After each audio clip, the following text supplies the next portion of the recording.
Recurrent.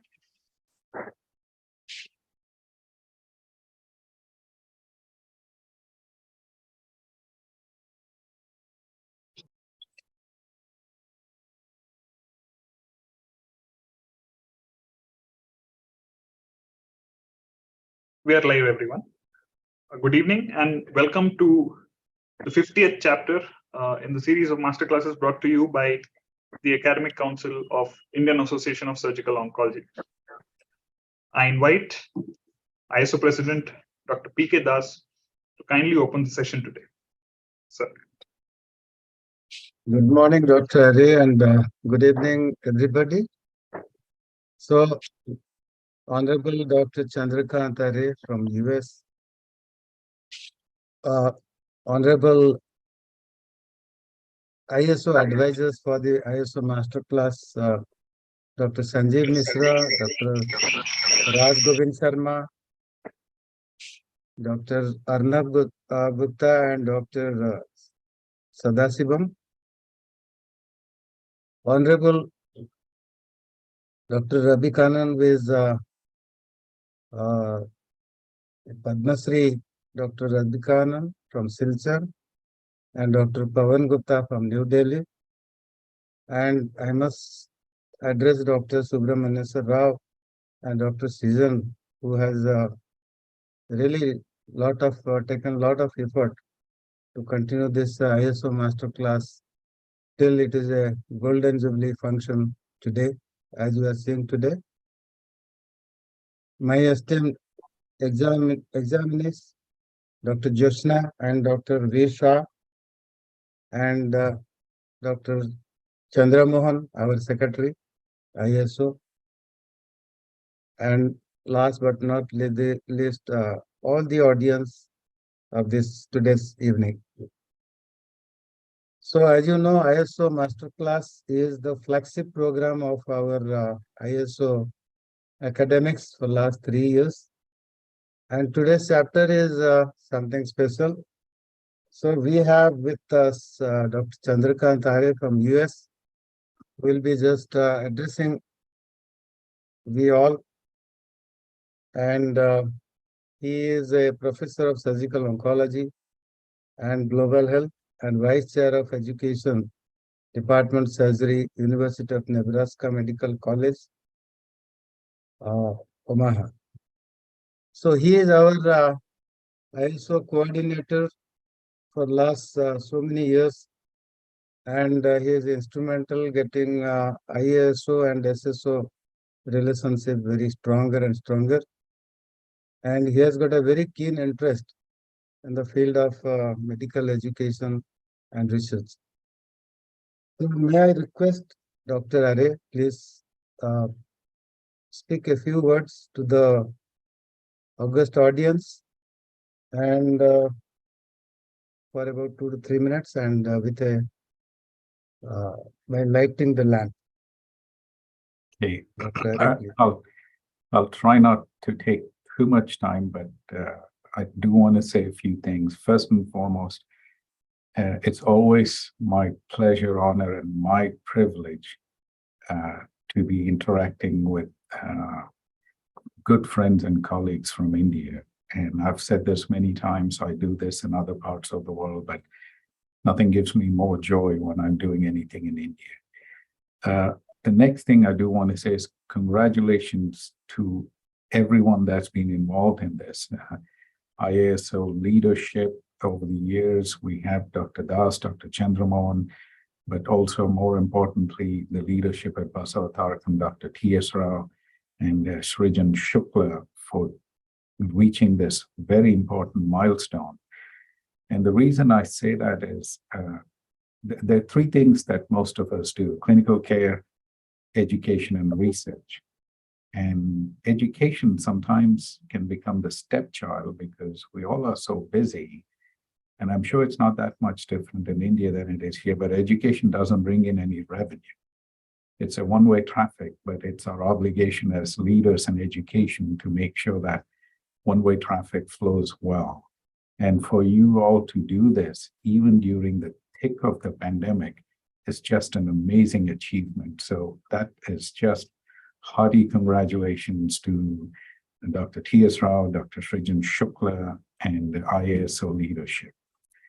I also feel that there's more to come, and I've said this many times to years of IASO leaders that Indian Association of Surgical Oncology is on the verge of rising not just at the regional stage, but on the global stage as well. It has the potential to become an amazing global leader, not just in clinical care or collaborations, but also in education. And this is one opportunity. And I say this because I travel around the world and I interview many people from Africa, Middle East, and all, and they kind of put it on their CV with pride that they came to India to do some training. So I think this is an amazing historic moment for IASO and its leadership and Dr. T.S. Rao and Srijan Shukla. So my hearty congratulations, and I'm very, very confident that there's going to be more good things to come. And once again, thank you for the pleasure, privilege, and honor to be a part of this 50th class of the Masterclass. Thank you. Thank you, Dr. Are. We'll request you to kindly give us a virtual signal to light this lamp. It's a signal, but the symbol is more important for us today. This is something that's culturally so important to us. So please, thank you.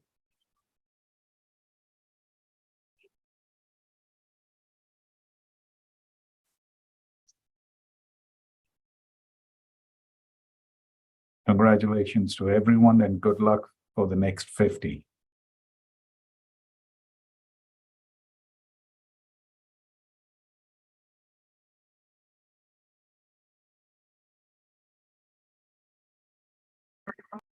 Thank you, Dr. Are and Dr. P.K. Das. I invite our convener, Dr. T.S. Rao, to kindly introduce the examiners for the session today. On the occasion of this landmark movement for IASO and the IASO Academic Council, it's a matter of great privilege, pleasure, and pride that I'm given the chance to introduce a legend called Ravi Kannan.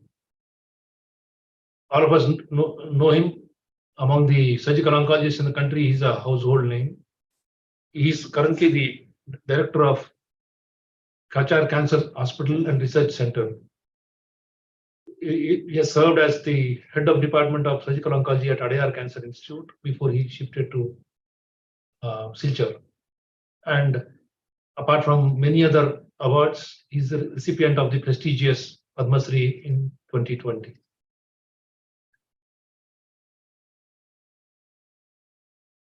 It's also a matter of privilege that I would want to introduce the moderator for today, Pawan Gupta. Pawan Gupta has been an associate for most of us for a very long time. His passion against tobacco is something that makes him very distinct in the oncology community. Although all of us want to fight tobacco, but the way he has been doing it is praiseworthy. Currently, he is the director and head and neck and cancer surgeon, Max Institute of Cancer Care, Vaishali, and he is the founder of ICAN Care, which is a health tech startup working exclusively in tobacco wellness and de-addiction. He is also the course convener and trainer for certified tobacco cessation course. I welcome both these gentlemen and thank him for their presence. Thank you, Dr. Rao.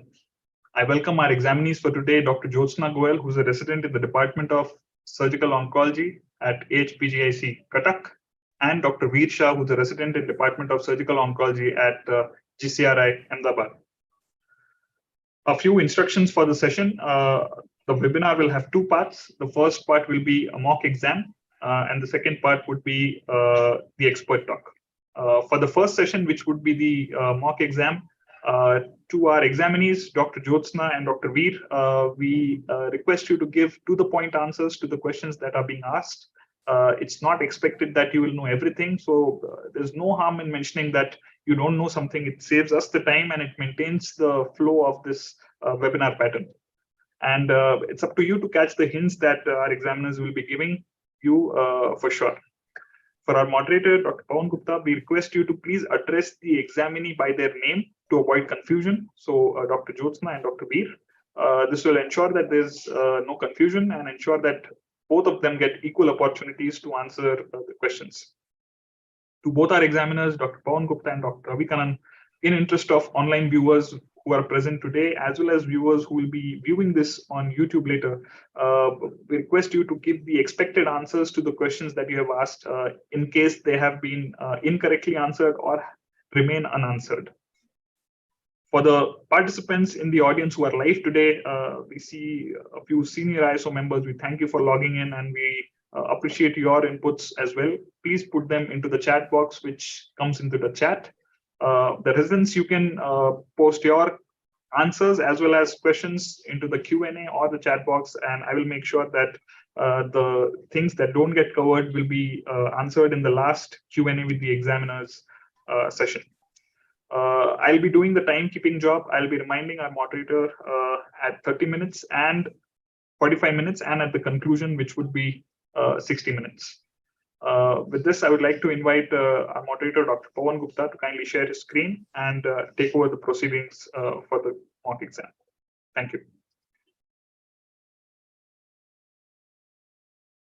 Thank you to all the IASO members, the committee has given this opportunity for me on this 50th masterclass. And I means to Joshna Goyal and Veer Shah, I wish them all the best. And I'm sure we will discuss some good questions, good cases. And so without wasting much of time, and I welcome Dr. Ravi Kannan, my colleague and my friend, to be here for this examination. And so I'll just straight go to the case. So case one, we are talking today, we are basically focusing on the recurrent oral cancers, right? So there are various, means India, I would say that we have got the highest number of oral cancers. And because of the late presentation or maybe some different types of presentation, we do get a lot of cases, different presentations as we go on for the follow-up for these patients. So I'll just quickly showcase some of the cases. And this is our first case scenario that I'm talking about. This is a 45-year-old male patient, and he just presented in 2023, just last week, with a non-healing ulcer on the left side of the tongue, which was a very small lesion, and which was there. And this ulcer had been present in the dorsal surface of the tongue, just posterior to the previous surgery. The surgery was done in the, I'll just go to that. The patient had a surgery done in 2021, in November 2021. And at that time, he had a 2-centimeter lesion, right? And the centimeter, that was another, and there was no neck nodes. Primary closure was done in November 2021. There was a patient was given radiation therapy on both left and right side of the neck. And patient was on follow-up regularly, and a repeat MRI was also done after 1 year, maybe in 2022, and there was everything was normal, right? This is the scan which was done in the 2021. That's the initial when the patient had initially was operated, which was showing into 2 into 1 centimeter lesion, and it was just on the lateral side of the tongue, no bony invasion. Right. So just to go ahead, anything that this examination would like to point out, Veer Shah, what is the stage of the disease? Anything else that you would like to know? Veer Shah? Yes, yes. This is 2021, and this is the initial. No nodal spread, sir. No nodes were there. No node spread. A level 1 to 4 dissection was done, right? Yes. I'll just go ahead. So this is the operative finding. right? After we had done a excision. So the tumor was 2.1 into 1.5 centimeter, ulceroproliferative. Margins were all negative, right? And if you can see the margins, it was anterior 1.1 centimeter, medial 1.1 centimeter, posterior was 0.2 centimeter. Sorry, not posterior. This is posterior was also 1.1 centimeter, and lateral was 0.2 centimeter, right? Moderately differentiated. So squamous cell carcinoma, depth of invasion is 1.1, score is 1, lymphocytic response is type 2, PNI 0, cumulative score intermediate 1/9, PNI is absent, that is 0, margin is free, left level 1B, right? That showed 1/16 positive and no EC, right? 1B, one single node was positive, right? Radiation was given 63 gray in 30 and 60 fractions to the high risk tumor surgical bed and increased to 63 3 grays extra to that area. 54 gray in 30 fractions to the PTB and to the node was given, right? Is it okay? Anything you would specifically look at this? Or let me go ahead, Veer. Yes, sir. That's days of resection. Yeah. Joshna, you want to know? Sir, what was the size of node, sir? Yeah, that was also 1 centimeter. Okay, sir. So, sir, radiation was given. Node was actually clinical, it was N0. Sir. Yeah. Radiation was given to both the sides of them. Okay, sir.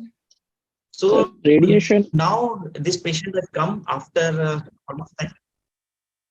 yes. Yes, radiation on the So now right this side patient was is also given, and the left side was also. Right? yeah, on the right This side. It tumor was was on the given on left the side. all the levels or only on the level 1, 2.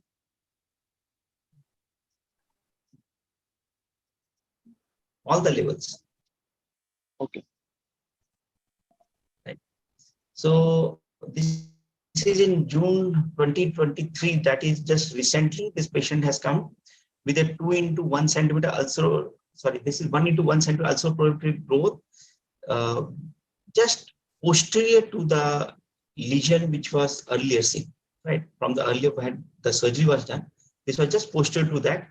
It was hard induration, palpated on left posterior lateral on the dorsal surface, tongue extending to the midline on the ipsilateral side. The surgical scar was there. Mouth opening is 3 fingers. No neck node was palpable.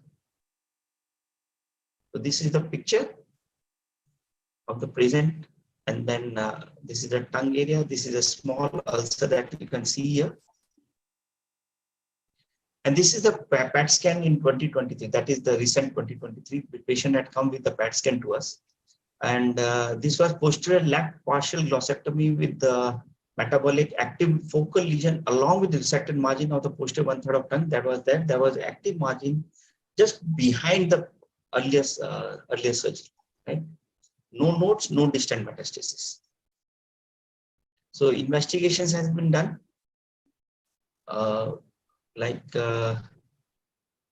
Or would you like any specific? We had done an MRI. The PET scan has patient had come with the PET scan. Would you like to do anything further, or you want to any suggestions, Joshna? Sir, next I would like to go for a MRI, contrast analysis MRI for this patient, sir. To look for the Even after the extent. PET scan? Yes, sir. So because clinically, sir, induration was also palpable. So I would like to know the exact extent of the disease in the tongue.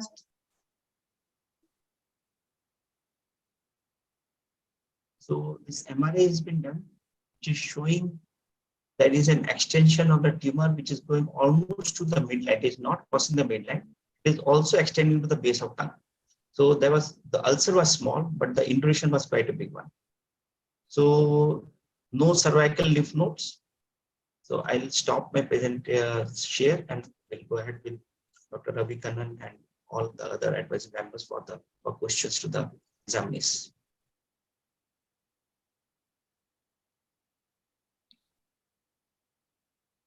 Can I pause? Yes, sir, please. Sir. So going back, I want to know, why did this patient recover?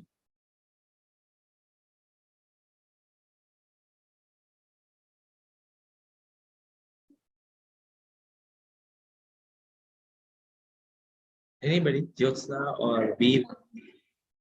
Sir, one of the factor that was there, the stage was stage 3, as it was a T3 N1 lesion. Mhm. Then the lateral margin was closed, which was 0.2 centimeter. And the DOI was high, that was 1.1 centimeter. These were the adverse prognostic factors, sir. Correct. So now in retrospect, what could you have done at that point of time to prevent getting into a situation like this? Sir, we could have sent a frozen section intraoperatively, Okay. and we could have revised the exact margin which was closed. That was an opportunity. We could have, if frozen was not available also, we could have gone back subsequently and gone back and resected. That was an opportunity. Though this is biologically a bad disease. Surgeon thinks the margin is negative, but the margin turns out to be close or positive. It's bad biology. But then we could have gone back and re-resected. That is, we could have possibly avoided this situation. So what do you want to do now? Jyotsna. Sir, first I would like to go for the biopsy for this patient, sir. Okay. Then I would like to discuss the plan of management for this patient, since this is a locally advanced recurrence in CA tongue. So I would for this patient I would plan a surgery for this patient after discussing the options with the patient, sir. So what will you tell the patient? Sir, since this is a recurrence and a locally advanced recurrence, so patient will require a left compartment glossectomy. So I would have to explain the implications, the complications of the surgery post-operatively, the sirloin dysfunction. First of all, I would also discuss the reconstructive plans for this patient, what all are available, and then the dysfunction that may patient have to live with, the speech, means about speech difficulties, sirloin difficulties. So that all I will have to discuss with the patient. What else? See, Yes. Yeah, go ahead. Go ahead. Sorry. Yes, sir. Means the requirement of tracheostomy, means intraoperatively.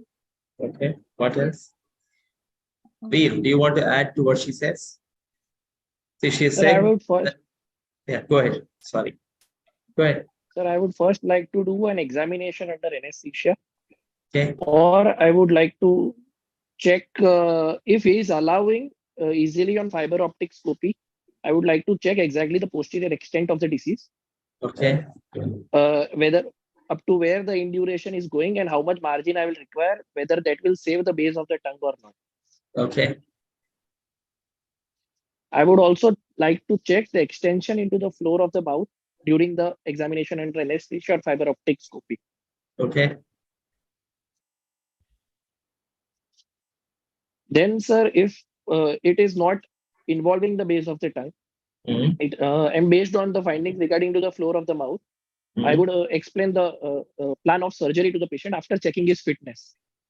Okay, so you completed a good clinical examination, and now you're planning surgery, I presume. And so you want to talk to the patient. You're going to tell them what you're going to resect. What else? As she said, you're going to do a compartmental resection. What else? First, sir, I will check for the fitness of the patient. If the patient is fit. Okay, patient is fit. Okay, sir. Then I would explain to them about the resection, reconstruction, and rehabilitation. So you will tell them about resection. You will tell them about reconstruction. and then you will tell them about rehabilitation. What else will you tell? Something very important. Sir, further recurrence. Yes, because this is a recurrent cancer. In less than 2 years, the disease has come back. And so there is a good possibility that there will be a further recurrence. That is the thing uppermost in the mind of the patient. He's already traumatized. That is what he wants to know from you. So what is the goal of care here? In your opinion, what do you think is the prognosis? Sir, as it is an operable cancer, even at this time, 1/3 to 1/4 of this patient can be completely cured by Will giving be them long-term cure. survivors. Okay, 1/3 to 1/4 will be. So that is the outcome. So are you going to tell him that there's a 35-40% chance of being a long-term survivor? Yes. I would not directly tell him that in that words, but yes, I would explain him that there is further chance of recurrence, and the chance of long-term survival is quite significant. So we should go for the treatment. So let's not get into the communication story, but the important thing is we have to let them clearly know what is the realistic goal of treatment, that the prognosis is about 2/3 of them or 60% of them will have a further recurrence. Now, so what is the goal of treatment now? Are you aiming at cure or are you aiming at palliation? So Cure. aim will be curative, sir. Okay, fine. So now what next? Dr. Pawan, go ahead. Yeah. Okay. Let me go back to a little. So when we had seen that margin 0.2 millimeter margin, so 2 millimeter margin was there. If you would have been given a chance that key means now this is your patient. At that time you get a biopsy report. You had sent the patient for frozen section. You had done a good margin of excision, and you get that key 0.2 millimeter is the margin of clearance. What would you have done at that point of time to avoid such a situation? This situation is probably, yeah. Yes, sir. Please. See, what is the specialty of a tongue? When you see a tongue, that is a CA tongue, cancer of the tongue as compared to cancer of the buccal mucosa, and the tongue which is extending to the floor of mouth. What type of resection should we generally do for such patients? Compartmental resection. Yeah. What about the mandible? What about the nerves? And if it is extending to the floor of mouth, would you like to do I'm just giving you some, would you like to do a marginal mandibulectomy for these patients along with the tongue to get a good margin? Yes, sir. If required, we will like to here resect you got a 2 millimeter margin. Yes, sir. So then You resect the margin. So yes, sir. Based on the, if it is very close, there is an infiltration. Yeah. Please, no worries. Based on the. so based on the findings during the initial surgery, if the tumor was getting very close to the mandible, the periosteum, so one thing was a compartmental resection along with a pull-through approach, or at that time, if it is possible intraorally, we can remove the lingual plate in form of marginal mandibulectomy to get a sufficient margin. So this was initially it was just it was a T1 lesion of the tongue, right? And in spite of that T1 lesion of the tongue and sort of an exophytic tumor, and it's also proliferative tumor. No? It was also proliferative. In spite of that, when we are getting a margin, see, whoever is the surgeon, probably he would have taken a good sufficient margin clinically. But in spite of that, when you get a final report, histopathology report, what is your thought process that can get that? It's a sort of an infiltrative tumor, more of induration and infiltration, which has got a high chance of recurrences, right? So, and then the depth of invasion was also 1.1 centimeter. Yes. Probably at that point of time, it would have been a little difficult for the surgeon also to explain to the patient, okay, we want to go for a re-resection even after that.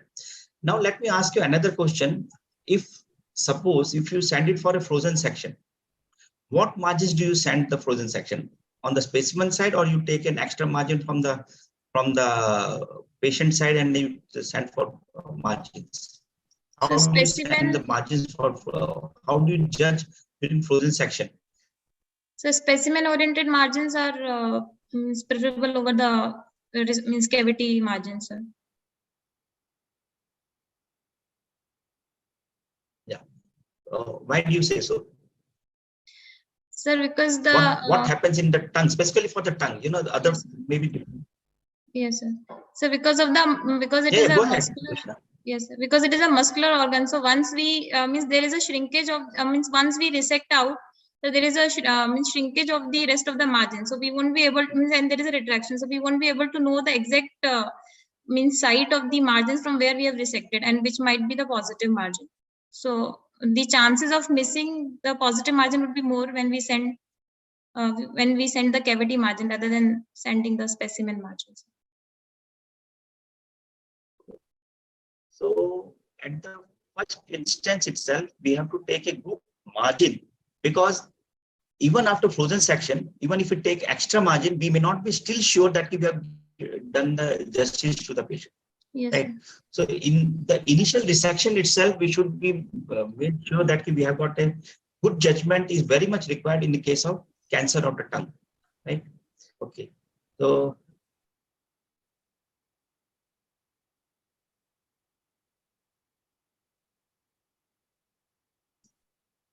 okay. So what about the nodal dissections? In such case, a T1 lesion.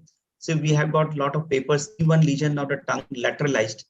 What would be or how would you address the node in the initial? And now I'll ask you all in the recurrence also. First, initially. Yes, sir. Initially, if it is a T1N0 lesion tongue, then left selective neck dissection is indicated, sir. But for tongue, we include level 4 also, along with level 1, 2, and 3.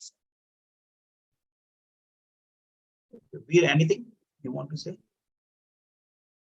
No, sir. Our institute protocol is also to do a level 1 to level 4 neck node dissection in a tongue malignancy. It's a lateral side, if it is not crossing midline or reaching midline. Why do you add level 4? So in cases of tongue malignancy, the chance. Sir, in cases of tongue malignancy, sir, the chances of meds to level 4 is almost 17%, sir. So that is the reason that we had level 4 also. With 17%, 3 being 0. Sorry, sir. No, that's what I was going to ask the same thing. In the absence of nodal metastasis at level 1, 2, and 3. Yes, sir. Will you still say? No, sir. In those cases, it is around 3 to 4%, sir. Skip metastasis is around 3 to 4%, sir. Skip metastasis in the absence of level 2 to level 3 is 1. Skip metastasis in the absence of level 2 and 3 to 4 is unusual. Sorry, go ahead, Dr. Gupta. Yeah. Okay. So, would you think that there can be a role of sentinel node biopsy in case of a cancer of the tongue to rule out that skip metastasis? Can there be a role of? Have you heard about sentinel node biopsy in oral cancers? Yes, sir. Yes. There is a role of sentinel lymph node biopsy, sir. Especially in tongue and buccal mucosa, sir. Okay, I'll not go deep into that. Okay. What about the contralateral neck? So if it is a means What is T3 the- T4 lesion, sir, or if it is a means bulky nodal disease, or if it is reaching up to the midline, in those cases we may address opposite neck also, sir.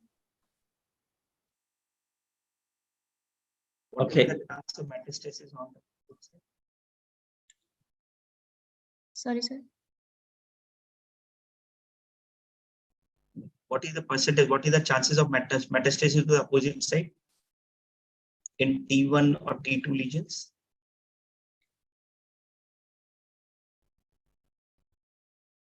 Don't know, sir. Okay. In this particular case, yeah, it's okay. In this particular case, if you would see that the final report was showing 1.1 centimeter depth Yes, of invasion. yes, sir. So this is what stage? T3, sir. What stage it is? T3, sir. T3. Yes, sir. And then clinically it was T1 and 0. Yes, sir. Clinically it was T1 and 0, and even the MRI and the PET scan was putting it at T1 and 0. Yes, sir. But final report is showing that the depth is 1.1 centimeter, it becomes T3. And the Yes. nodal section on the opposite side, was it required at that point of time, or the surgeon, whoever has done it, is it correct? It is correct, sir, because it was T1 N0 to start with, sir. It was okay to go with that key. Okay, the opposite side nodal dissection was not done, it is fine. Yes. So what do you do post operatively? What is the adjuvant treatment for such patients? Sir, for such patients, we have to look for the final HPR report. So we have to look for the means the histology, the grade of tumor, then the adverse prognostic, the margins of the lesion, the depth of invasion, then the adverse prognostic factors like LVI, perineal invasion, then worst pattern of invasion, and then and margins are close or positive, and then all these reports. Sorry, sir. All this has been given for this particular patient. Yes, the sir. slide, Yes, sir. Yes, that sir. it is a right. So what Yes. do you do for this particular patient? So for this patient, sir, the adjuvant treatment will be in the form of adjuvant radiotherapy, sir. Because since the margins were close, they were not positive, and node was also, there was ENE, it was a ENE negative node, sir. So we will consider adjuvant RT to the high risk areas, and as the depth of invasion was also more, so the opposite neck was also is also to be radiated, sir. So what will you now do for the It patient? is okay. You want to? Sorry, sir. The patient has got a recurrence. The patient has got a recurrence. Now this patient has come. Now what do you do? You have seen the PET scan. The MRI has been shown. Now what do you plan for this patient? The surgery, sir, I would plan for this patient would be a wide local excision, which would, of course, as we discussed earlier, if the base of tongue is not involved, a wide local excision, which would land into a hemiglossectomy, and for the margins, we would even cross the midline as the lesion is reaching up to the midline. So we would require a tissue replacement, in which the ideal tissue replacement would be a free flap in the form of a radial forearm free flap or a faciocutaneous anterolateral thigh flap. Which one would you prefer? Sir, free radial artery forearm free flap. Why? Sir, actually both can be done, but in our institute, we would go for a flap. Even if the patient is cutaneous ALT can also give a similar result.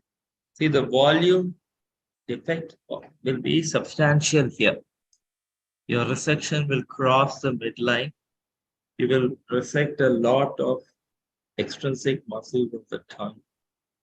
And so if you put a radial forearm flap, it will not replace the volume. And when you go to rehabilitate swallowing, it will not be optimum.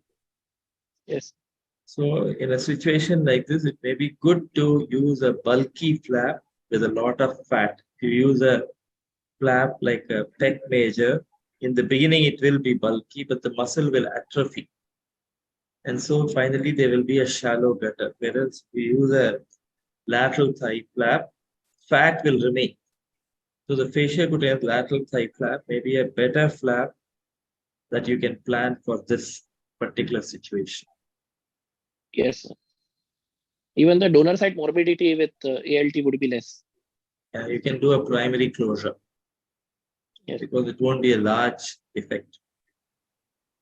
So how will you handle the neck now? Will you go and do a neck dissection?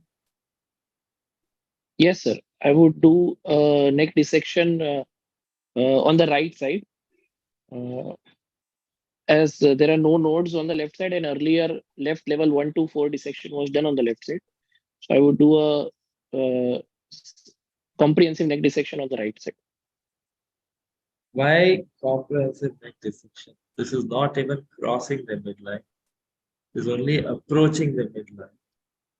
So yes, sir. We can also go ahead with a supraomoid neck dissection level 1 to 3 and then send it for frozen. And based on the frozen report, we can plan for level 4 and 5. okay, and then And for neck dissection, that would be also. okay, fine. You've done the surgery. Will you do a tracheostomy for him? Sir, if we are doing a compartmental resection and removing any muscles of the floor of the mouth, I would do a tracheostomy. I think this patient would benefit by a tracheostomy. Okay, now the surgery is done. The margins are good. You've got a minimum of 1 centimeter margin all round, including the third dimension. Your nodes are negative. There is lymphovascular infiltration, and there is some perineural infiltration.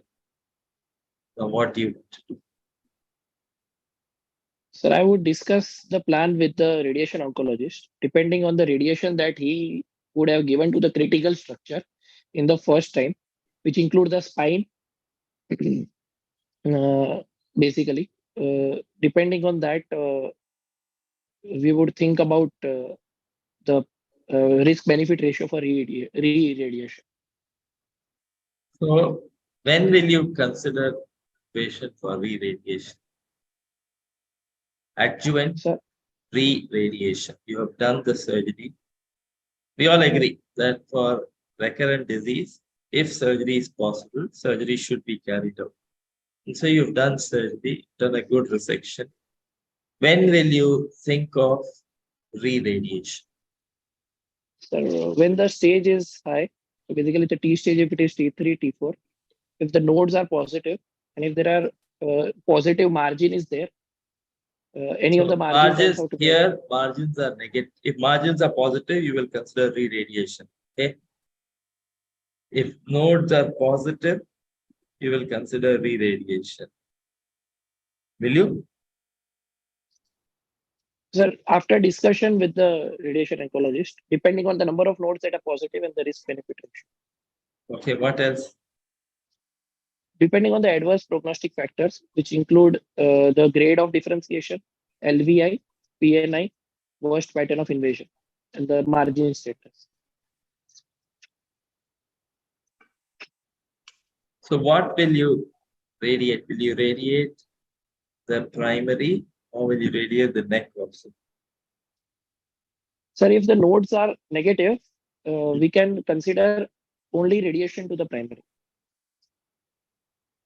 Okay. Josna, will you consider chemoradiation or just radiation?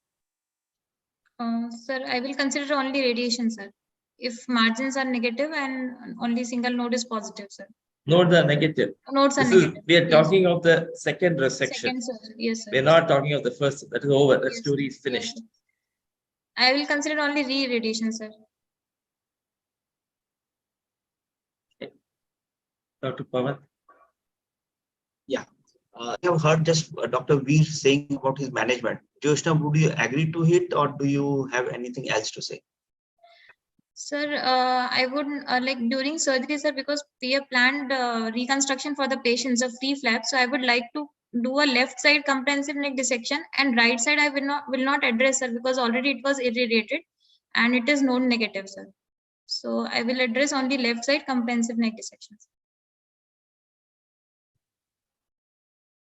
On the same side. Yes, sir. On the Basically, same it was side, sir, already because surgery flap. was done, dissection was done. Yes, sir. But when so usually, basically, you cannot go in and do a re-surgery for the already the nodal dissection has been done earlier. So Yes, sir. the only thing remaining was the level 5 nodes. So you want Yes. to remove the level 5 nodes now. Yes, sir. Because we are Okay. What going. about the mandible? Yeah, I'm just putting a very clear. Yes, This. sir. What about the mandible? You've seen. Would you like to see the MRI again? Yes, sir. Both of you, Veer and Joshna, you want to see the MRI again? Yes, sir. I'll just show you. Yes, sir. I'll just show you this. This is the lesion, this is the mandible, and this is the lesion, right? Sir, not able to see, sir.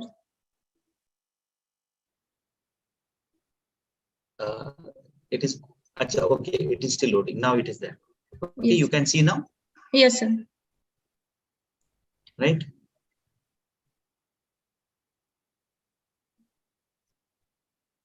Is it okay? Can I stop the share? Yes, sir. Or you want to see the PET scan also? This is the PET scan. Second. Okay. Sir.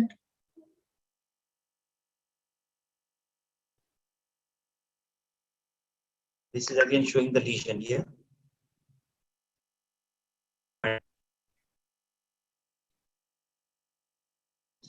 So, any change in your plan? Veer has given his plan. Any change in your plan? Sir, the gingolingual sulcus is abutting the gingolingual sulcus, sir. So we may have to consider marginal mandibulectomy for this patient, sir.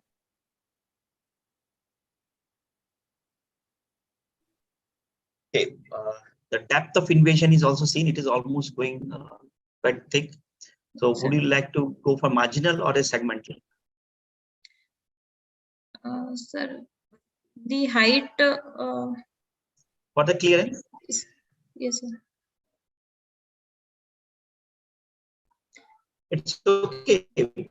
But it's a basically clinical judgment as well as Yes. on the judgment on the MRI and your discussion with the radiologist. Yes, sir. Plan out, If we are able to get the if the mandibular paramedian- height, sir, like if the paramandibular soft tissue invasion means we are able to get the height of the mandible, sir, then we may proceed with the marginal, sir. But if it is along the whole height of the mandible, then we may have to proceed for segmental mandibulectomy. So the EUA that you will do, you know, aim has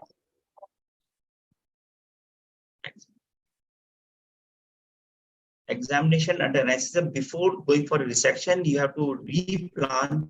Okay, make sure that you have got enough of margin and that is, and the full thickness, the mylohyoid muscles, and everything that you have to see. If it is involved, you have to go for a segment rather than just a marginal. If the Yes, sir. mylohyoid, the depth of invasion, right? And now we have already spoken about this thing. So I'll just. So any other questions, sir? Dr. Ravi, I think. no, that's fine. Let's go on to the next patient. Okay, I'll just. Do you, Josna, Anything? do you have anything to ask? Sir, is definitive CTRT is the option, sir, in this patient? So what do you think?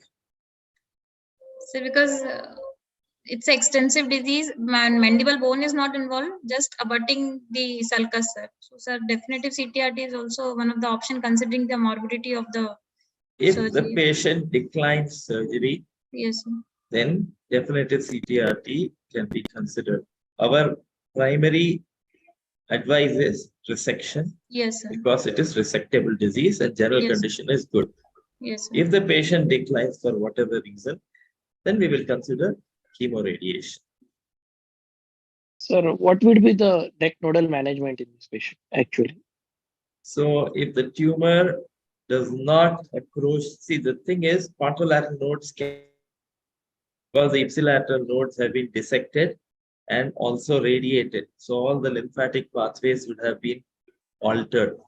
And so contralateral nodal metastasis is a possibility. And so when we do the primary, it may be good to do address the contralateral neck in a manner that will let you know if you need to do a complete dissection or just level 1, 2, 3 is possible. Sir, in So this here- case, continental, like it was addressed already by radiation, sir. So we should be Yeah, readdressing. so that is a question that we cannot answer dogmatically. It may be worthwhile dissecting, doing a limited dissection, but if somebody were to say, don't do it, we'll just do a ipsilateral, that's also fine. Okay, sir. And Despite radiation, the primary has come, remember. So even with radiation, even if the nodes are very unlikely that the contralateral side had nodal metastasis in the beginning, very, very, very unlikely.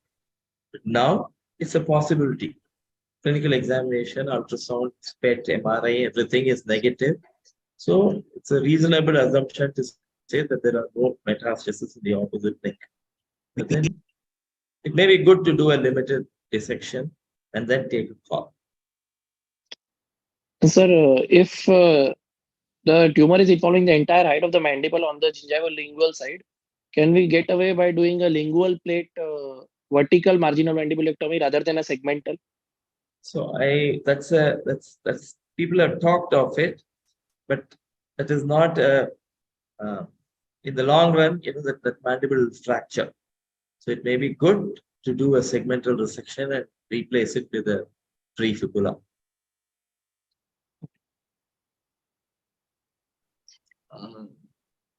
Before going for any type of such second surgery, the most important is you have to sit with the radiation oncologist, right? This is one of the planning, right?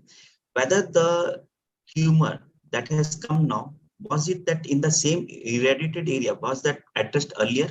So that also gives us a feeling that whether this is a sort of a resistant tumor, radio resistant tumor.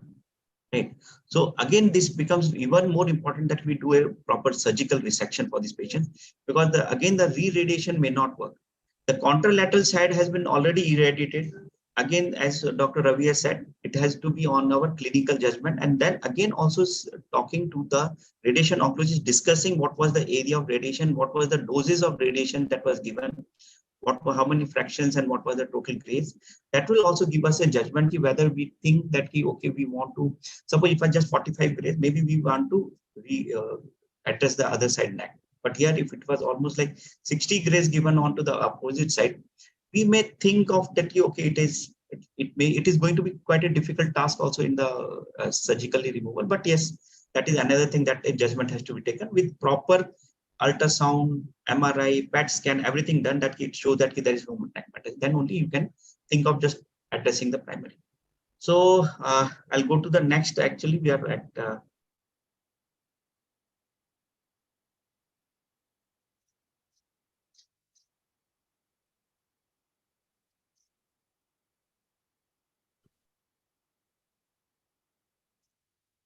so this is what actually I have done for this patient.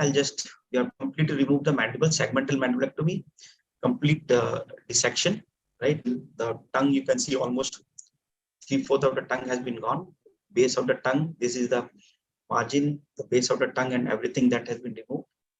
And this is the reconstruction we have done with the free fibula, just for the update part, right? This is what we have done.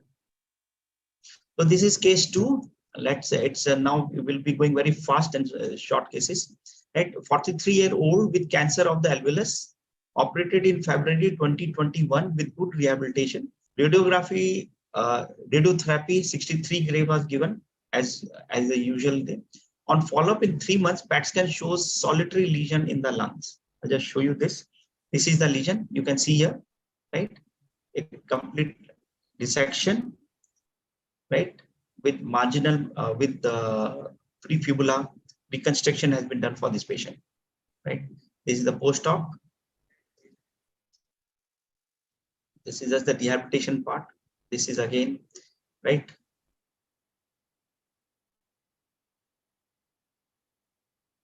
Prefibula flap has been done. So this patient has now come. You can see the patient is still doing well. Everything is fine. Locally, there is nothing, but there is a lesion in the lungs. Now this has come up. What do we do?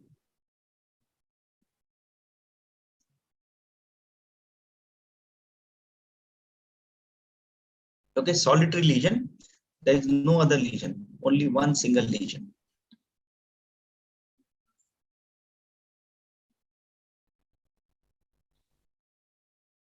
That if possible, we need to biopsy the lesion.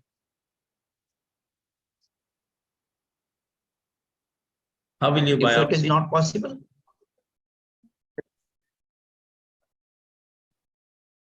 So then we can, yeah. If it is, we can do a CT guided biopsy for the patient. If it is possible, if the size is proper. Otherwise, sir. This you are seeing the lesion. I'll show you the screen. The lesion again. What Here is the is the size lesion. of the lesion, sir?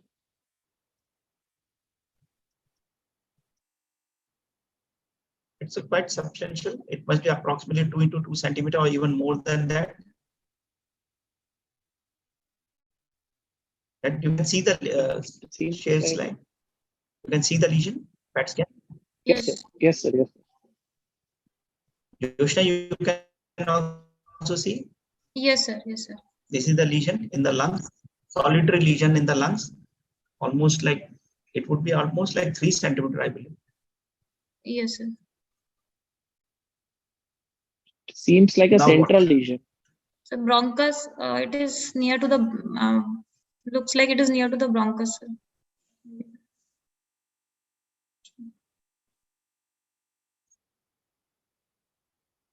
Yeah, It so seems like a what So central we can go lesion. for a you can ask, transplant.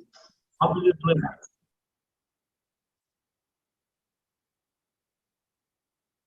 Okay, you've done a biopsy. The biopsy shows squamous cell cancer. What will you do now? Sir, we would send the patient for systemic therapy. You've assumed it is metastasis. Oh, okay. Right, sir. Sorry. So it can be a second primary, sir. So how do you find out if it is second primary or a metastasis? So that is based on the histopathological characters of the. But 100% nobody can. The oncopathologist also cannot guarantee 100% whether it is a second primary or it is a metastasis in case of squamous cell carcinoma. Why they can do some genetic profiling. Immunohistochemistry. Yes, we will go for immunohistochemistry and. What will immunohistochemistry tell you? Sir, cytokeratin, it might be positive for cytokeratin 7, sir. Oral cavity will be positive for cytokeratin 5 and 6, but negative for 7, sir. So And lung?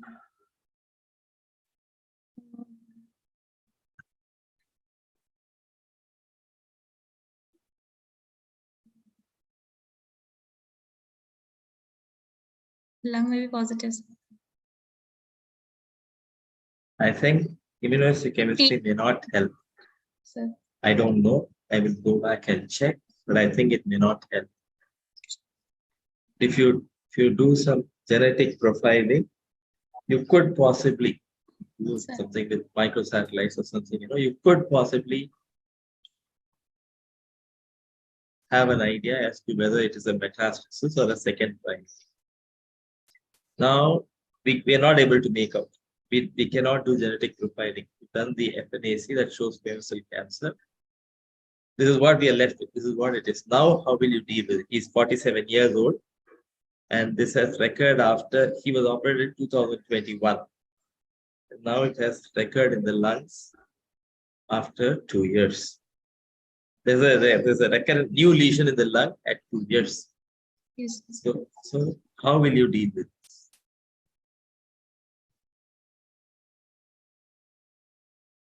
Sir, I would still like to go with systemic therapy, sir. Why? There is no other lesion anywhere else. Even if it is metastatic at 2 years, there's only a single site that the PET scan shows. So why do we want to say systemic therapy? The goal of treatment is what here? Sir, we have to know the biology of the tumor, sir. Whether it is whether it is because we have first time detected it as a lesion. So we will need to see that whether it is increasing, whether it is responding. If it is a responding one, then we can go ahead with the surgery after the systemic chemotherapy. So what if it is a primary in the lung? If it is a 3 centimeter primary in the lung, it is probably a T1 tumor. And there are no mediastinal nodes made out of the PET CT. So why do we want to subject the patient to chemotherapy? Why not just resect it? So this is a discussion we must have with the patient and the family. Yes. This is a situation where we have a lesion in the lung, which has the same. Supposing it had come as adenocarcinoma, we'd be very happy. But it's come as squamous cell cancer. Yes. And so we don't know whether this is a primary or a metastasis. And then what is the implications of it being metastatic? What is the implications of it being a primary? The good thing is it's a solitary lesion as far as you can make out, and a good 2 years have elapsed. And so there's a possibility. We cannot rule out a possibility of it being a second primary in the lung. So this is a thing where you must have a shared decision making. Now the patient, the caregivers, the family, talk to them. And then if they understand and accept, go ahead and resect it. And then depending on the pathology, decide what you need. On pathology, can they tell you whether it is metastasis or a primary? No, sir. Not 100%. Not 100%. In case of squamous cell carcinoma, they cannot. When you give them the lung, can the pathologist tell you whether it is given on the phone? That's why you miss the conversation. The pathologist, don't apologize. The pathologist, when you give them the lung, they will, if you tell them that they cannot tell you, they'll be offended. They will be able to tell you whether it is, how will they tell you whether it's a primary or a metastasis?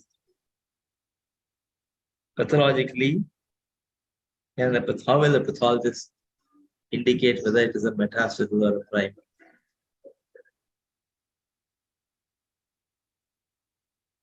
Never mind, we'll find out. Okay, Dr. Pawan.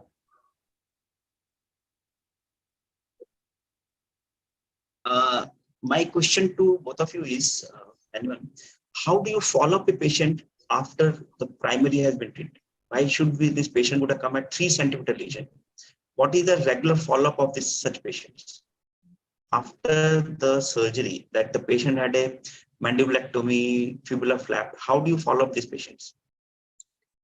Sir, initial for the first year, sir, we follow up. Is a follow-up protocol?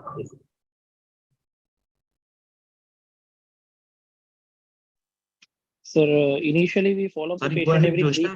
We didn't. Sorry, pardon, sir. Yeah, go ahead. What do you do in the follow-up? Yes, sir.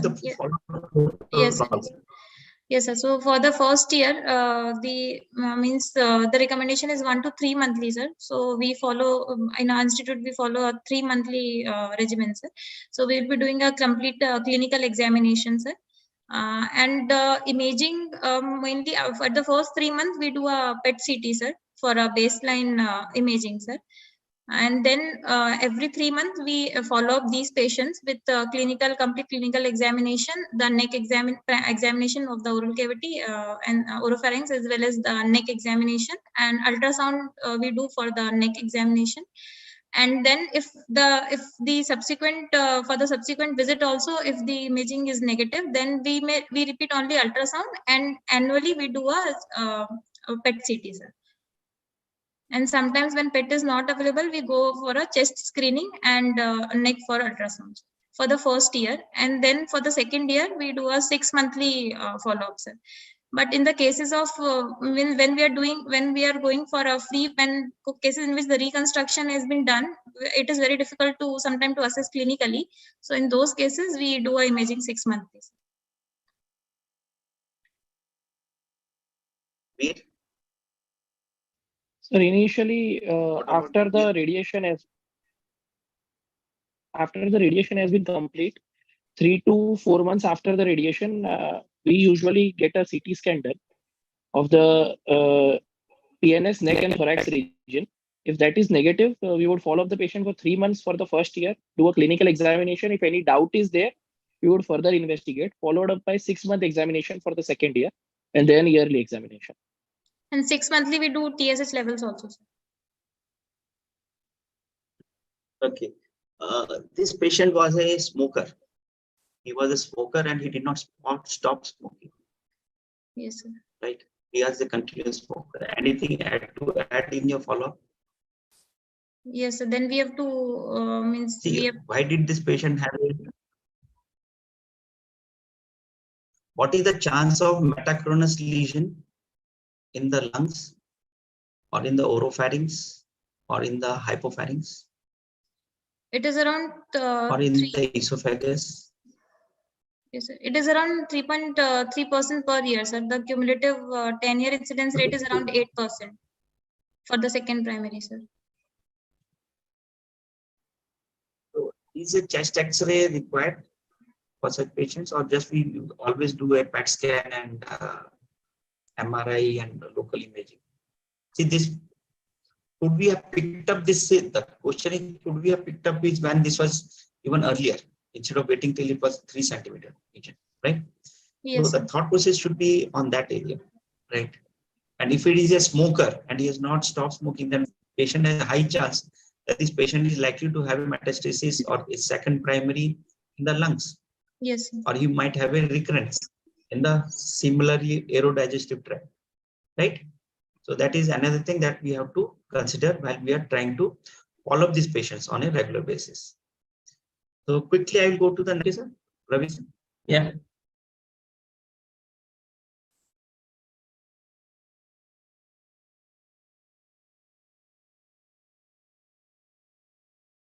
So this is a 63-year-old male, complains of swelling over right side of the neck since 2 months.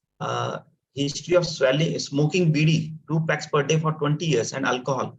Comorbidity is nil, diagnosed and treated for carcinoma left lateral tongue. That he was treated in 2020. Wide excision with left selective neck dissection as the usual thing that is done. T2 and 0 margins free on regular follow-up since then. And now when we see this patient, oral cavity, oropharynx is normal.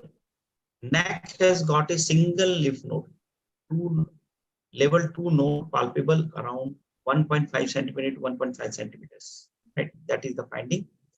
This is the finding here. With the SUV of 2.3, 15 into 9 mm. What do we do? No other evidence of metabolically active disease. Again, I'm repeating, SUV is 2.3 and the dimensions is 15 into 9 mm. This was picked up on a PET scan. So I would like to go for FNAC for this patient, sir.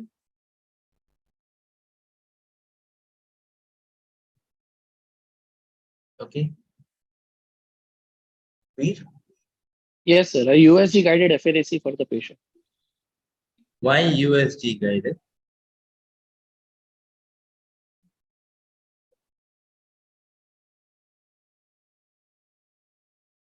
Disappeared. Got disconnected, I think. Yes, Joshna?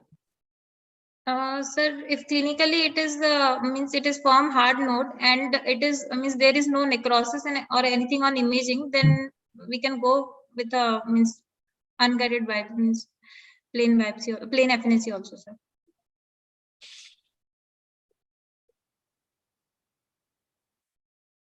What are the characteristics you will see on an ultrasound, which will say that yes, it is likely to be metastatic? Sir, if the size of the Or node is, let us put it, what is the imaging guidelines? so sir, if on the ultrasound, if the size of node is means 1 centimeter or more than 1 centimeter, if it is round, or if there are multiple nodes, or if there is a loss of fatty hilum or cortical effacement, so all those point towards metastatic means neoplastic nodes. Yeah, okay. And what is the characteristics on an PET scan? Sir, Can we have any characteristic of PET scan that would? yes, sir. On PET scans, there will be a there will be a heterogeneous enhancement of the node, sir, with high SUV value, sir. And sometimes with necrosis also we can pick up in the center of the node. Sir, it will have irregular border. Anything you want to add? Yes, sir, it would have irregular borders. It would have loss of fatty hilum, and it would have some, if there is an extranodal extension, it would have some loss of fat plane with any of the surrounding structures, along with SUV. I'm going to share the screen again. Yeah, just I'm going to share the screen again. Just have a look at the PET scan again, and then you say what you're going to do, right? Yes. Okay. It is anything specific that suggests that it is likely to be metastatic or not likely to be metastatic?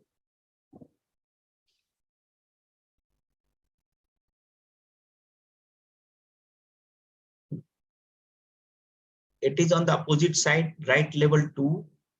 The initial disease was on the left side. So it is a contralateral. What was the initial disease? It left side, sir. And 0 on the left side.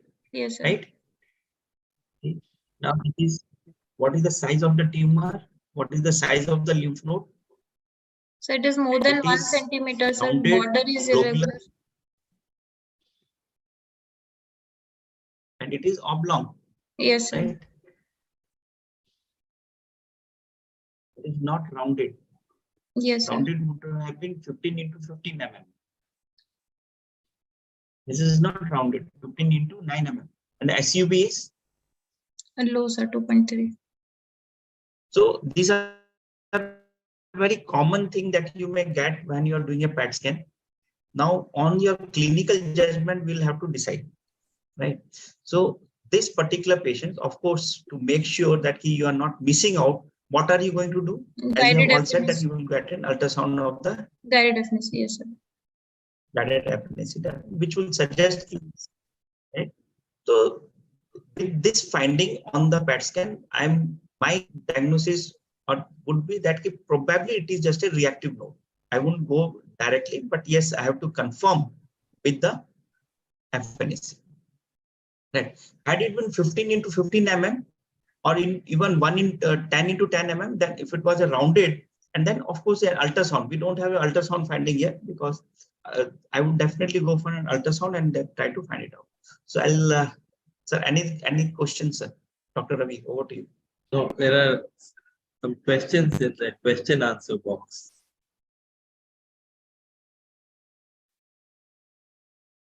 Do you want to answer them? Aren't they? I have not seen that. So let me read them, and Joseph and Veer can answer. So first question, yes, sorry, when is ipsilateral neck radiation done? And when is bilateral neck radiation done? How to decide the field of radiation? Sir, we have to look, means we have to assess the risk of, means whether it is a high risk disease or a low risk disease, sir. Like for the floor of mouth, for the tongue lesions or bulky nodal lesions, sir. In those cases, or the lesions which are in the midline or approaching the midline or deviating or means crossing the midline, in those all cases we radiate opposite neck also. Basically, when you estimate that the risk of contralateral metastasis is significant. Yes. So, Veer, this is for you. Why is contralateral neck dissection being done in ipsilateral CT1 tumor? Should we do it or not do it? So, sir, it is in regard to this case.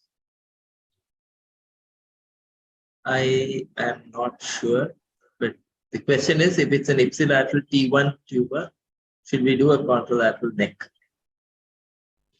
It's a recurrent ipsilateral tumor. Recurrent, not primary. It's a recurrent ipsilateral tumor. Yes, sir. On the same side, should we address the opposite side or not?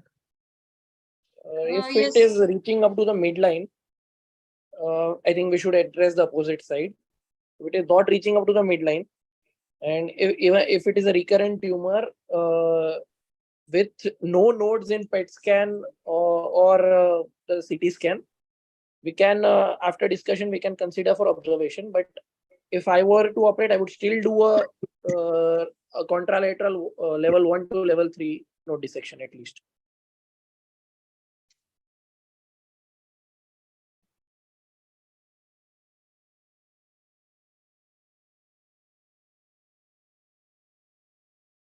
Okay. So, sorry, is a marginal resection okay because the patient has received adjuvant radiation previously? Yes, sir. So it would always increase the risk of fracture and increase the mandible would not able to bear the remaining mandible would not able to be bear the forces of mastication. So depending on the dose of radiation that has been given, if it is 60 gray or 66 gray, it would be highly unlikely to a marginal resection.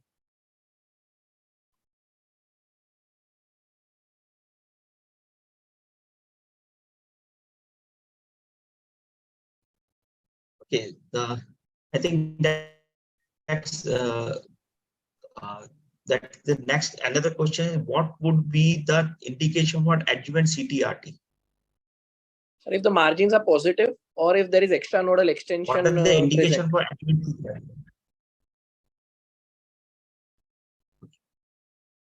I think others are.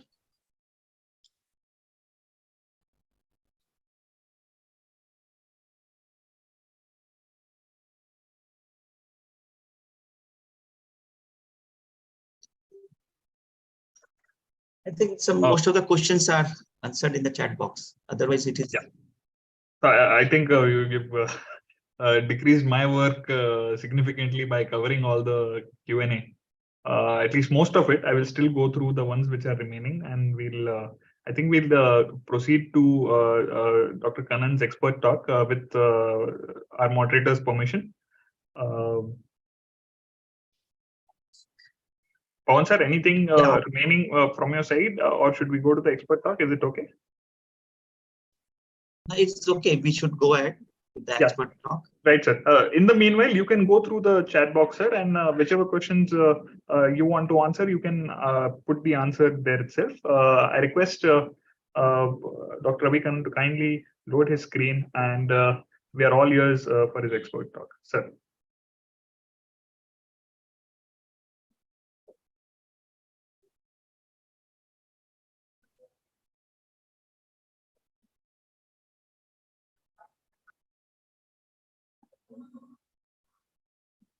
So, thank you very much, Srijan and Dr. Rao.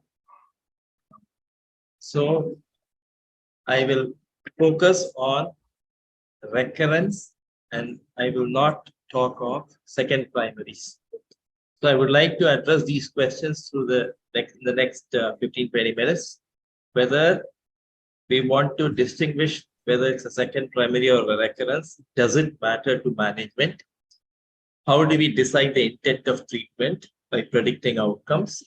Is surgery needed? And if it is needed, what is the extent? What is the adjuvant treatment, radiation or chemoradiation, and the different modalities of radiation. A little bit about chemotherapy and palliative care. We may not be able to cover everything. So starting 1934 with Warren and Gates, there have been several ways of deciding whether it's a second primary or a recurrence. And some of the criteria, that it's a different histology, that there's a long interval between the treatment of the primary and the appearance of the new different site altogether. Now there's also work happening on molecular profiling of these tumors to see if we can distinguish between the primary and the metastasis. Now, when we talk of management, we have to look at certain specific scenarios that we must address as clinicians. That the initial primary was operated and no adjuvant treatment was given.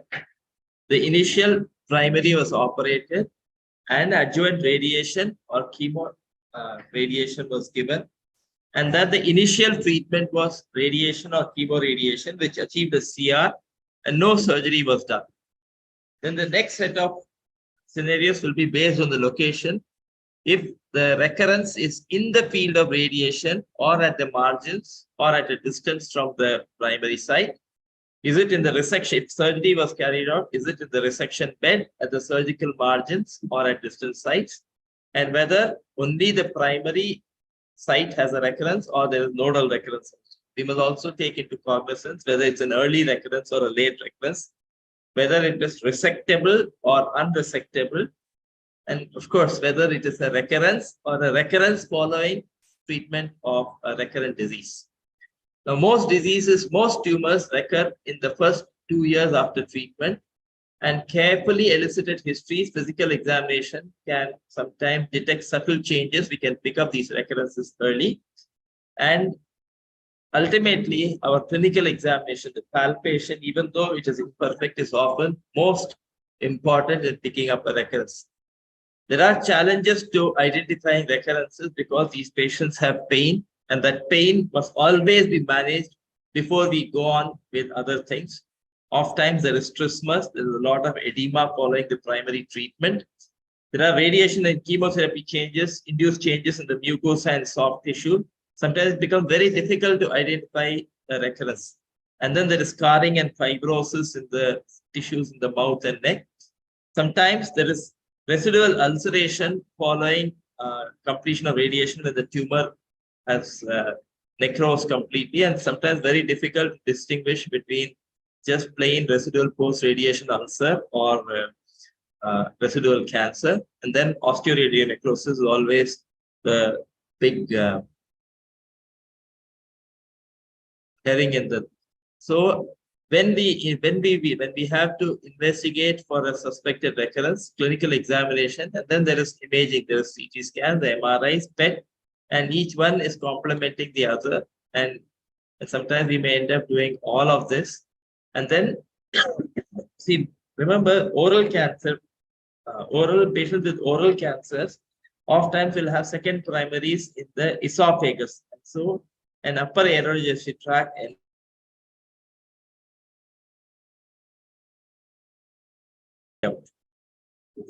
now, then biopsies, we have treated the patient, we have given him radiation therapy, and then 2 months later, there is an induration. Should we biopsy? Because biopsy is a trauma that we're going to induce in the radiation bed, and sometimes the biopsies wound will never heal. It will keep on festering for a long time, just like a dental extraction. Must think 100 times before we extract the teeth following radiation. Same way, we should be the decision to do a biopsy is a nuanced one. If we need a biopsy, when should we do a biopsy? So ideally, it is good to wait for 10 weeks to almost 3 months, after which we can, because the response to radiation death is actually reproductive cell death. And so it takes several weeks for the complete response to manifest. And so it is good to give about 3 months before we go ahead and do the biopsy. If we have a very strong suspicion of index of suspicion and the biopsy is negative, then what should we do? How often should we go back and re-biopsy? It's a clinical call. And finally, clinically, I think it's a recurrence, and the biopsies, 2 biopsies, 3 biopsies are negative. MRI shows there's a lesion there. PET scan, if a PET scan is done, shows an SUV of 8 or 9. What should we do? And so these are discussions that we need to have with patients and their families, and explain to them our uncertainties and recommend what we think is the right course of way forward. Now, before we treat these patients, we must be able to prognosticate and decide what are the chances that this individual will have a recurrence quickly and will eventually fail and die in the next 9 months to a year or year and a half. And if they are likely to recur and die, if we are likely to fail in our treatment, we should think 100 times before going ahead with surgery or chemoradiation. And so the performance status of the patient and the weight loss that the patient suffers is a very important. There are studies which have shown that weight loss, people who lost weight are at great risk for failing treatment. Age of the patient. Again, there are studies which have used age as a prognostic tool, and they've said different ages, older age. Typically, older age people tend to do poorly. The stage of the original primary, if the patient has a nodal disease with extracapsular extension, these patients are more likely to fail even with the recurrent disease, even if the recurrent disease does not have nodal disease. But then the stage of the recurrent disease, the TNM staging, is an important, very probably the most important prognostic parameter. The shorter the disease-free interval, people have said 1 year, 2 years. The idea is the earlier the recurrence, the worse is the prognosis. Patients who recur in 3 months will do much worse than patients who recur at the end of a year, will do much worse than patients who recur at the end of 2 years. Any comorbid illnesses that are present in organ dysfunctions, patient is not able to swallow, patient has respiratory dysfunction. These all impact on the outcomes. Patients who continue to use tobacco and alcohol do badly. And then, of course, we have to look at the social support and the current quality of life that the patient is experiencing. Now, there are, patients with recurrence, which is, stage 1 or stage 2. They have a good 2-year survival rate. They have a very good chance that they will attain good quality of life. And the complications of salvage surgery are low. Whereas patients who have stage 4 disease do very badly with a median survival of less than 6 months. And most of them will have very poor quality, and all our treatment will face a lot of complications. And so it is important that we, as physicians, before we embark on treatment, before we recommend a line of treatment, in our own minds, we must be able to prognosticate and decide the goal of treatment before we start this discussion with the patient. Now, if the patient has resectable recurrence and a fit patient, should we operate or should we radiate? This is what somebody had asked. Now, if the recurrence is close to the previous site of recurrence, like the patient that we discussed, the first patient that we discussed, and the patient is previously unirradiated, and patient has a very short disease-free interval, should we operate on this patient, or should we subject him to radiation or chemoradiation? What happens if the recurrence is at some distance from the previous? We had resected lower gingivobuccal cancer, and now the patient comes with a cancer in the upper gingivobuccal sulcus, but he's come with a recurrence in 2 months. Patient is previously unirradiated. Now, should we radiate, or should we go ahead and resect? Now, this is not an uncommon problem. Patients come with multiple synchronous or metachronous recurrences and primaries, and sometimes there's widespread associated erythroplakia or leukoerythroplakia. Patients not radiated. These are a nightmare for any physician, and they're not uncommonly, you will find. And for each of these situations, we don't have a black and white answer. Every time you have to sit down with the patient talk to them, explain to them that interval disease-free survival has been very short, and that's a bad biology, but nonetheless, you're in good condition. We could resect. If the patient agrees, family agrees, we agree, then we go ahead with the surgery. Now remember, all these are a group of patients who have poor outcomes. About a third of them will probably be long-term survivors. All the others will eventually recur and die of their disease. And we require to be very, very compassionate when we speak to these patients and their families.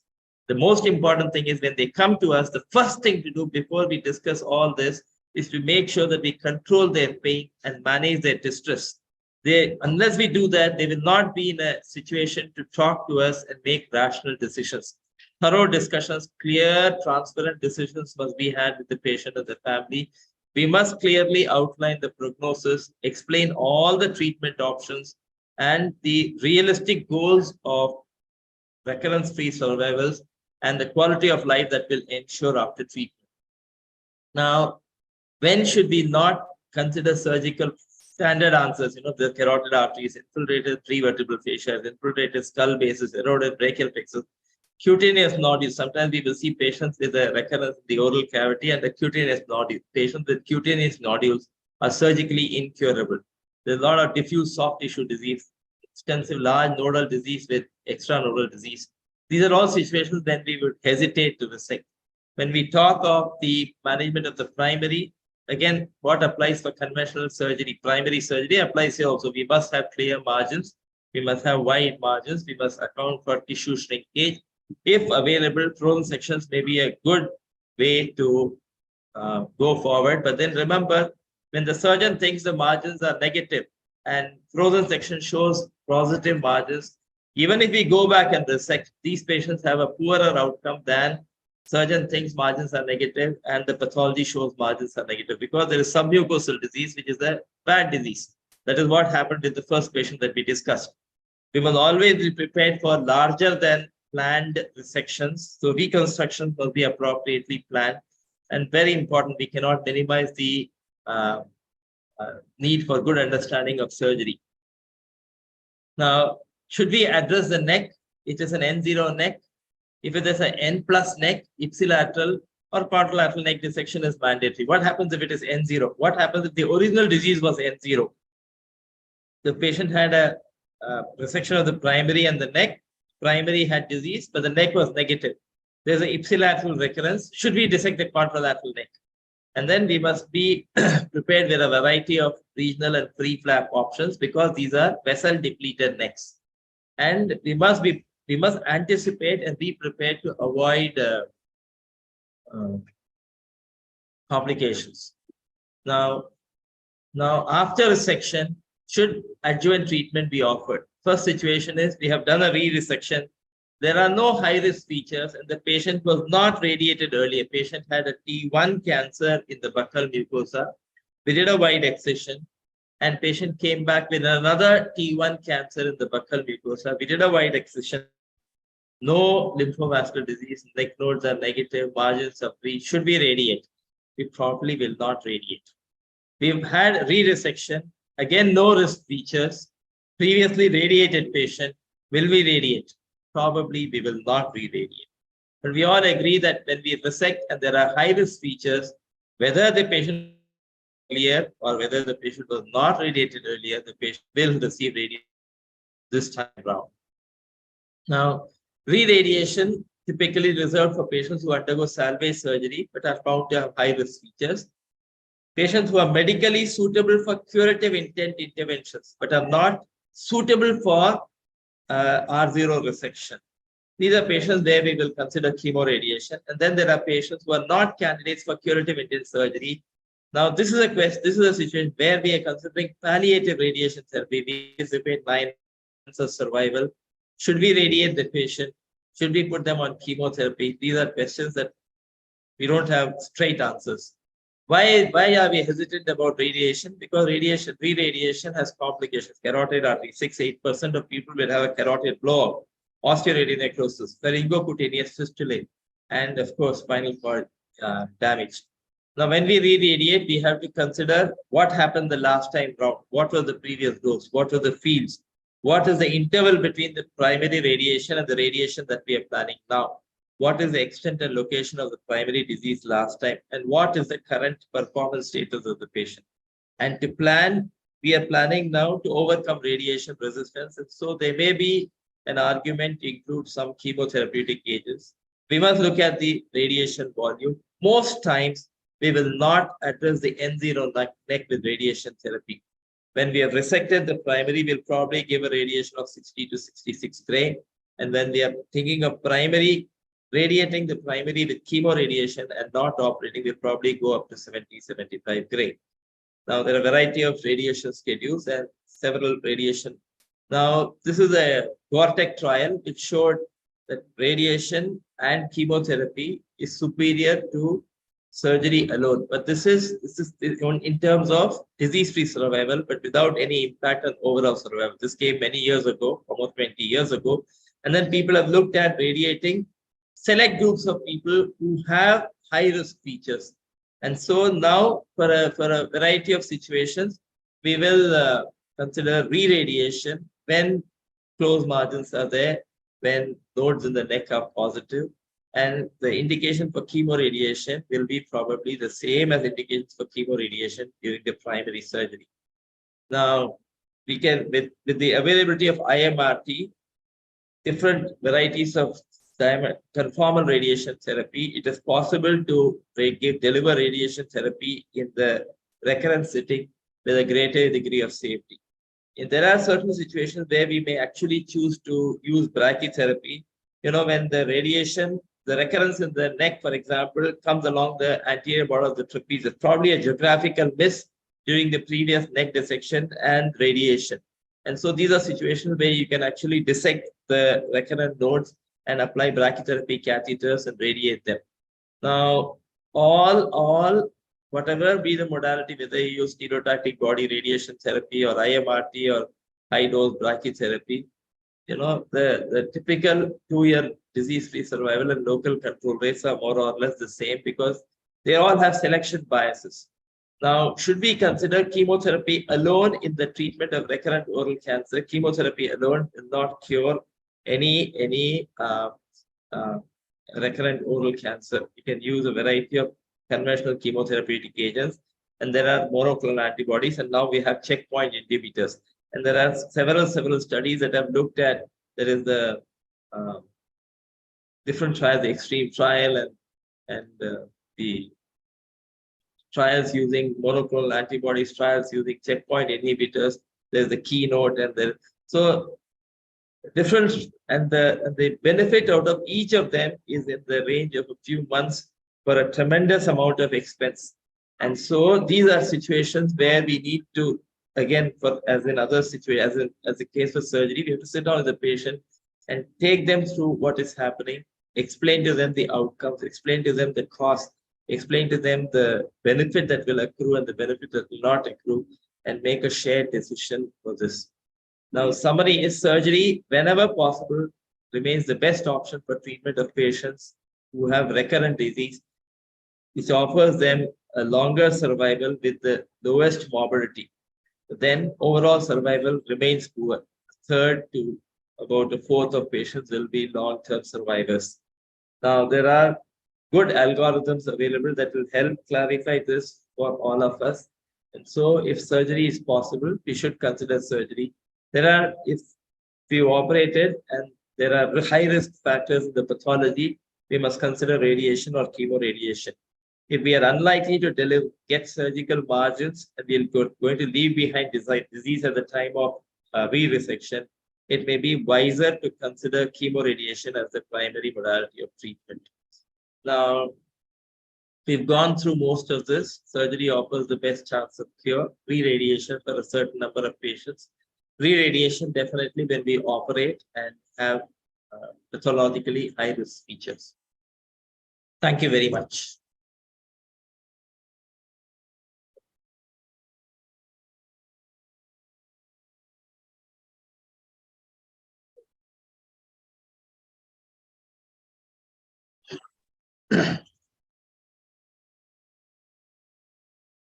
Would you consider sentinel lymph node biopsy in any recurrent setting? No, I would not. Okay. How? Yeah. Go ahead. So we finished most of the questions in the Q&A segment. These four I thought were remaining. So sir has already answered the first one, which is, would you consider sentinel lymph node biopsy in any recurrent setting? No. The second question was how to choose reconstruction options in primary setting versus recurrent setting, and is there a concept for reserving certain flaps for a recurrence? Pawan sir or Karan sir? See, there are many options for the flaps nowadays. The pre-flap as well as in the expert hands, pre-flaps can be done in the recurrent setting.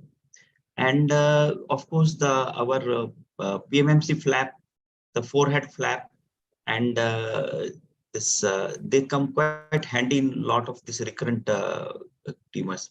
Of course, the other flaps like rotation flaps may be sometimes required, but these means PMMC flap, even forehead flaps, we have done in the recurrent setting.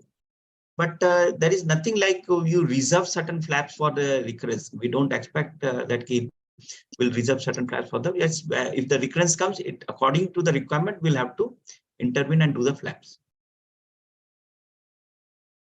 The third question was role of brachytherapy. I think sir has just covered that, so I'll skip that. And the fourth one was, I think many questions were pertaining to when we should do the contralateral lymph node. And we discussed most of the scenarios. The only scenario which we didn't discuss was if there's a level 1A lymph node positive, is there a benefit of addressing the contralateral neck? Karan sir. So if it's a well lateralized primary buccal cancer on the right cheek and there is a 1A node, I would not dissect the contralateral neck. But however, if it's not a well lateralized primary and there is a 1A node positive, or if it's a recurrence following primary surgery and there is a 1A node positive, I would do a contralateral neck dissection. Pawan sir, anything from you on that question? No, I agree with what Dr. Ravi has said, but what on the additional thing that I usually do probably is that when there is a level 1A node, I may do a little more extra, more dissection towards the level 1B, contralateral level 1B, and remove few of the more nodes on that area along the facial vessels. Right, that is what probably I do sometimes, just to make sure that we are and send it for frozen section if it is available. Otherwise, that's what I would do for. But if it is a tongue, probably I will do a supramolar neck dissection on the opposite side. Right. So that brings us to the end of the third segment as well. Thank you both the examiners for being so patient with the examinees and answering all these questions which the participants have posted. I invite Dr. Raj Govind Sharma sir, followed by Dr. Chandramohan sir, to kindly give their remarks on the session and give the concluding remarks.